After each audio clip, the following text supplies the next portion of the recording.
পৃথিবীতে মানুষ যে ধরনের কর্ম করবে পরকালে সেই ধরনের ফল পাবে।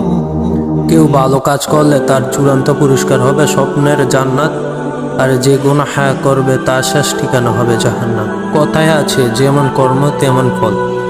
জান্নাতের অফুরন্ত নিয়ামত সম্পর্কে আমরা অনেকেই জানি, কিন্তু জাহান্নামের ভয়াবহ সম্পর্কে তেমন আলোচনা করি না, তাই জানিও না। বিশ্বাস করা হয় জাহান্নামীরা যখন খাবার চাইবে তখন তাদের দেওয়া হবে জাক্কুম নামক কাঁটাযুক্ত ফল, আর তাদের দেওয়া হবে জাহান্নামীদের উত্তপ্ত রক্ত ও পুজ। তার সাথে থাকবে মেশানো রক্ত ও চক্ষু। গায়ের চামড়া থেকে বিভিন্ন ধরনের কঠোর দৈহিক নির্যাতনের ফলে যেই সব রস বের হবে যা প্রচণ্ড দুর্গন্ধযুক্ত। চারদিকে শোনা যাবে শুধু চিৎকার আর চিৎকার। আল্লাহ রসুল সাল্লাল্লাহু আলাইহি সাল্লাম সাহাবায়ে কেরামদের কাছে জান্নাতের আলোচনার পাশাপাশি জাহান্নামের ভয়াবহ নিয়েও আলোচনা করতেন। জাহান্নামের শাস্তি দুনিয়া শাস্তি থেকে কোটি কোটি গুণ বেশি হবে। গুনাহের তারতম্যের কারণে শাস্তিও কম বেশি হবে।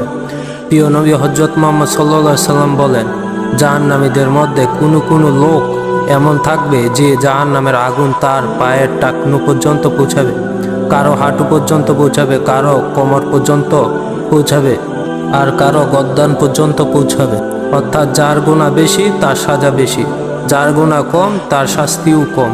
দুনিয়ার আগুন শরীরের শুধু বাহ্যিক অঙ্গ পোড়াতে পারে না তা অন্তর অঙ্গ, কিন্তু জাহান্নামের আগুন এমন পাওয়ার থাকবে যা জাহান্নামীদের শরীর পোড়ানোর পাশাপাশি তাদের হৃৎপিণ্ডও পুড়িয়ে ছাই করে ফেলবে। আল্লাহ তাআলা বলেন, এটি আল্লাহর প্রজ্বালিত অগ্নি যা তাদের হৃদয়কে গ্রাস করে ফেলবে। দুনিয়ার আগুন লাল বর্ণের হয়ে থাকে, কিন্তু জাহান্নামের আগুন তীব্র উত্তপ্ত হওয়ায় দরুন কালো বর্ণের হবে। আবু হুরায়রা রাদিয়াল্লাহু তাআলা আনহু থেকে বর্ণিত, তিনি বলেন, রাসূলুল্লাহ সাল্লাল্লাহু আলাইহি সাল্লাম বলেছেন, জাহান্নামের আগুন 1000 বছর জ্বালানোর পর তা লাল বর্ণ ধারণ করছে, আবার 1000 বছর জ্বালানোর পর তা সাদা বর্ণ হয়েছে, তারপর 1000 বছর জ্বালানোর পর তা কালো বর্ণের হয়েছে। এখন তা গভীর অন্ধকার, রাতের অন্ধকারের মতন কালো।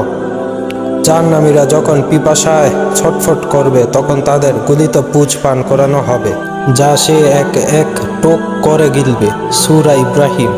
রাসূলুল্লাহ সাল্লাল্লাহু আলাইহি সাল্লাম বলেন, পুজ যখন তার মুখের নিকট নিয়ে আসা হবে সে তা অপছন্দ করবে।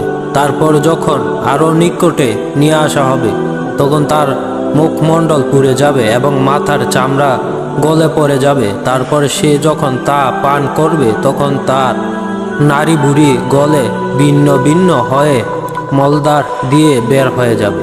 ইবনে আব্বাস রাদিয়াল্লাহু তাআলা আনহু থেকে বর্ণিত, তিনি বলেন, একদিন রাসূলুল্লাহ সাল্লাল্লাহু আলাইহি সাল্লাম এর আয়াত তিলাওয়াত করেন, অর্থাৎ তোমরা আল্লাহকে ভয় করো এবং পূর্ণ মুসলমান না হয়ে মৃত্যুবরণ করো না।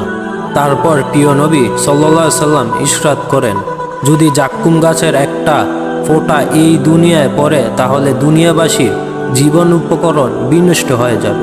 ওইসব লোকের কেমন দুর্দশা হবে, এটা যাদের খাদ্য হবে। রাসূলুল্লাহ সাল্লাল্লাহু আলাইহি সাল্লাম বলেন, জাহান্নামের সবচেয়ে সহজ শাস্তিপ্রাপ্ত ব্যক্তির আলোচনা করতে গিয়ে বললেন, জাহান্নামীদের মধ্যে সবচেয়ে সহজ শাস্তি ও ব্যক্তির হবে যাকে ফিতাহ সহ এক জোড়া জোতা পরিয়ে দেওয়া হবে। এতে তার মজক এমনভাবে টকবক করবে, গরম পানির পাত্র যেমন টকবক করে। সে ধারণা করবে তার থেকে কঠিন আযাব আর কেউ ভোগ করছে না, অথচ সে হবে সবচেয়ে সহজ শাস্তিপ্রাপ্ত ব্যক্তি। সহিহ মুসলিম। প্রিয় দর্শকবৃন্দ, জাহান্নামের সবচেয়ে সহজ শাস্তি যদি হয় এরম পাওয়ার, তাহলে কঠিন শাস্তির পাওয়ার কেমন হবে তা আমাদের ভাবতে হবে।